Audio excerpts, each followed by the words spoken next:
Caribbean সাগরের নীল জলরাশির মাঝখানে এক নির্জন দ্বীপ। বাইরে থেকে দেখলে সর্বসম সবুজে ঘেরা পাহাড়, বিলাসবহুল বাংলো, ব্যক্তিগত জেট ও হেলিকপ্টারের আনাগোনা। কিন্তু এই সৌন্দর্যের আড়ালে কি লুকিয়েছিল পৃথিবীর সবচেয়ে ভয়ঙ্কর এক নরক? $577 মিলিয়ন সেই দ্বীপ লিটল সেন্ট জেমস আজ বিশ্বজুড়ে পরিচিত পেডোফাইল আইল্যান্ড নামে। আবার অনেকে চিনেন অ্যাপস্টেইন আইল্যান্ড হিসেবেও। তবে প্রশ্ন উঠছে, এত বছর ধরে কিভাবে চোখের সামনে এমন বিভীষিকা হয়ে টিকেছিল যা প্রভাবশালীদের স্বর্গের আড়ালে লুকিয়েছিল এক ভয়ঙ্কর জাহান্নাম।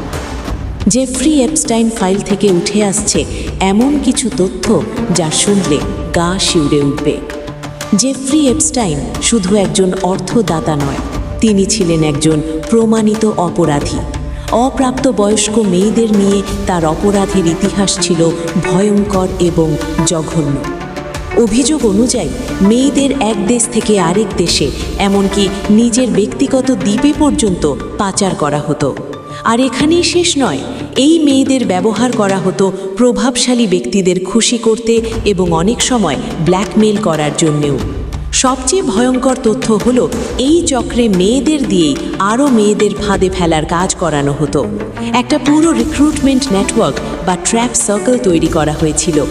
আর এপস্টাইনের এই দ্বীপে একবার কেউ গেলে অনেকেই বলছে সবাই আর দ্বিতীয়বার ফিরে আসতো না। তাহলে প্রশ্ন উঠছে, এই মেয়েগুলো গেল কোথায়?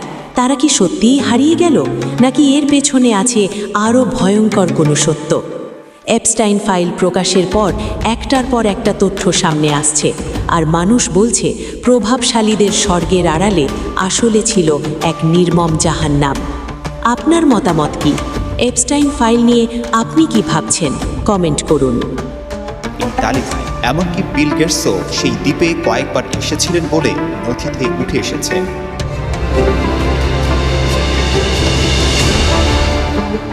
একাধিক কিশোরীর যৌন হেনস্থায় অভিযুক্ত ছিলেন মার্কিন ধনকুবের জেফ্রি এডওয়ার্ড অ্যাপস্টেইন।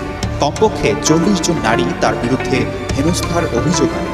শেষ জীবনে জেলে বন্দী ছিলেন জেফ্রি। 2019 সালের 63 বছর বয়সে রহস্যজনকভাবে জেলেই তার মৃত্যু হয়। শোনা যায় জেলে আত্মহত্যা করেছিলেন জেফ্রি। তবে আজও অ্যাপস্টেইনের মৃত্যু রহস্য কাটেনি।